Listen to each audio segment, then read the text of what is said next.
میں نے آج کے درس میں جو آیت مبارک تلاوت کی ہے اس کا تعلق سیدنا عثمان بن عفان رضی اللہ تعالی عنہ، آپ 5ویں پشت میں حضور صلی اللہ علیہ وسلم سے نسب میں ملتے ہیں۔ آپ کے والد کا نام عفان اور والدہ کا نام عروہ تھا۔ حضور صلی اللہ علیہ وسلم کا جب اعلان نبوت ہوا تو حضرت عثمان اپنے تجارتی معاملات میں ملک سے باہر تھے۔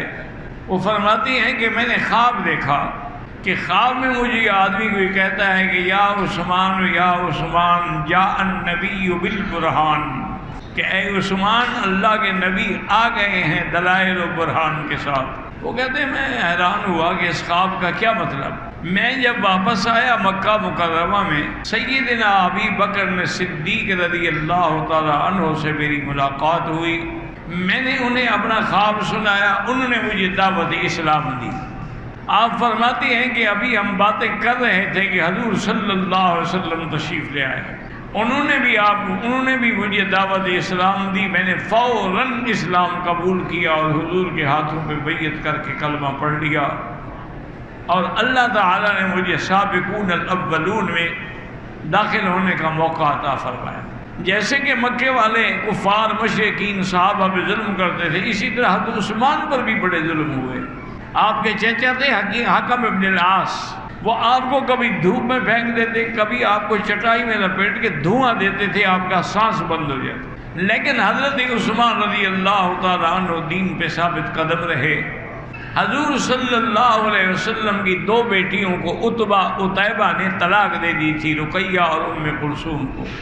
اس کی وجہ سے بھی حضور بہت پریشان تھے، تو آپ نے مشورہ کیا اور اس کے بعد اپنی بیٹی بی بی رقیہ کا نکاح جو ہے وہ حضرت عثمان سے کر دیا رضی اللہ تعالی عنہم۔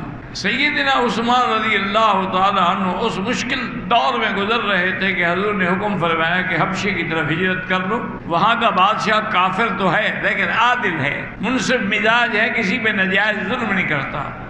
تو 12 آدمیوں نے خفیہ طریقے سے ہجرت کا ارادہ کیا، جن میں حضرت عثمان اپنی بیوی کے ساتھ شریک تھے، اور حضور نے فرمایا کہ آج جیسے حضرت ابراہیم علیہ السلام نے اپنی بیوی کے ساتھ ہجرت کی تھی، آج عثمان نے بھی اپنی بیوی کے ساتھ ہجرت کی۔ وہاں جانے کے بعد انتہائی امن اور سکون سے رہے، لیکن کچھ دنوں کے بعد ان کو خبر ملی کہ مکے والے سب مسلمان ہو گئے اور اب مکے میں امن ہے، تو وہ واپس لوٹ آئے۔ آگے آئے دیکھا تو پہلے سے بھی زیادہ ظلم ہو رہا ہے، وہ خبر غلط تھی۔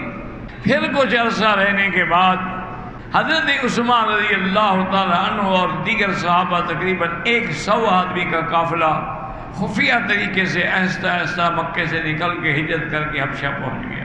ان میں بھی حضرت عثمان اپنی بیوی کے ساتھ رضی اللہ تعالی عنہ وارضاہ۔ پھر حضور صلی اللہ علیہ وسلم جب مدینہ منورہ میں تشریف لے آئے تو وہاں ایک کنواں تھا، اس کا نام تھا بئر روما۔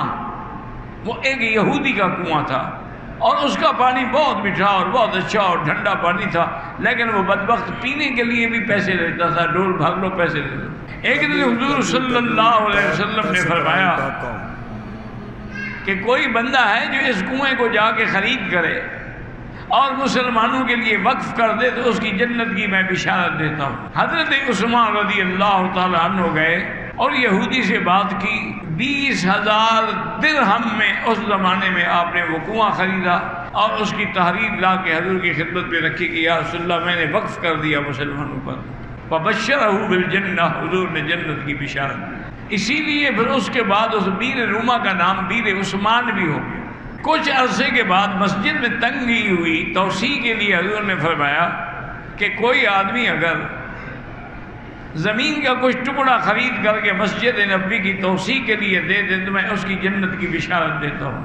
تو سیدنا عثمان رضی اللہ تعالی عنہ نے جا کے وہ ٹکڑا 10,000 درہم میں خریدا اور آگے مسجد کے لیے وقف کر دیا۔ فبشرہ بالجنت، حضور پاک نے آپ کو بشارت دی صلی اللہ علیہ وعلی آلہ وصحبہ وسلم تسلیما کثیرا کثیرا۔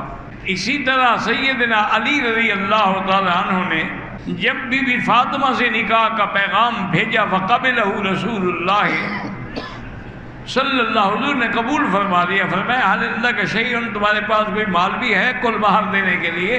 اس نے کہا حضور میرے پاس بس ایک گھوڑا ہے اور ایک زرہ ہے، اور میں گھوڑا تو شکار کا اپنا جہاد کے لیے اپنے پاس رکھو، زرہ بیچ دو اور اس کے جتنے پیسے آئیں وہ بی بی فاطمہ کو حق المہر میں دے دو۔ حضرت عثمان بھی حضرت علی کے پیچھے جا رہے ہیں، حضرت علی زرہ بیچنے کا اعلان کر رہے ہیں۔ حضرت علی رضی اللہ تعالی عنہ سے حضرت عثمان نے پوچھا کہ تم کتنے میں بیچو گے؟ اس نے کہا 480 درہم میں۔ آپ نے کہا یہ 480 درہم لے لو، زرے پہ دے دو۔ حضرت علی بڑے خوش ہوئے، پیسے لے کے چلے تو حضرت عثمان نے پھر پیچھے سے ہاتھ رکھا اور کہا علی ٹھہرو، وہ تو میں نے آپ سے خریدی ہے چیز، لیکن اب یہ زرہ جو ہے میری طرف سے شادی کا تحفہ لے لو۔ تو انہوں نے 480 درہم بھی دیے اور زرہ بھی آپ کو ہدیے میں بھیج دی۔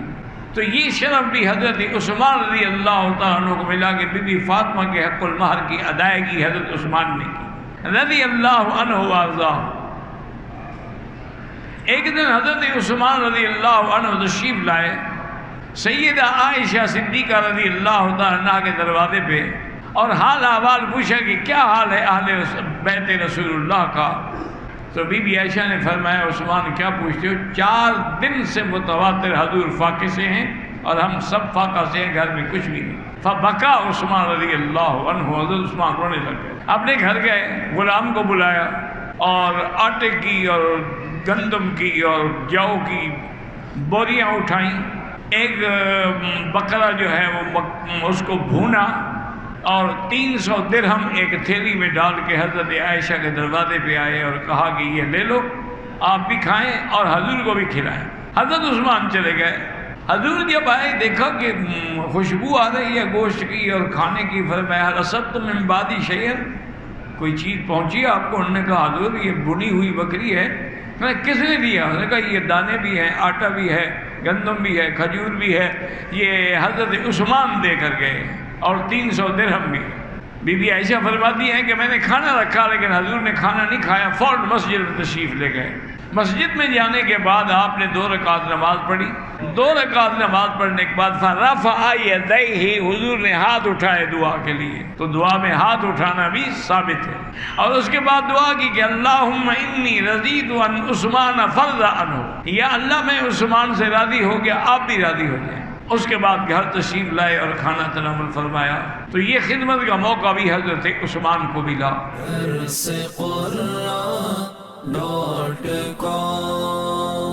www.darsequran.com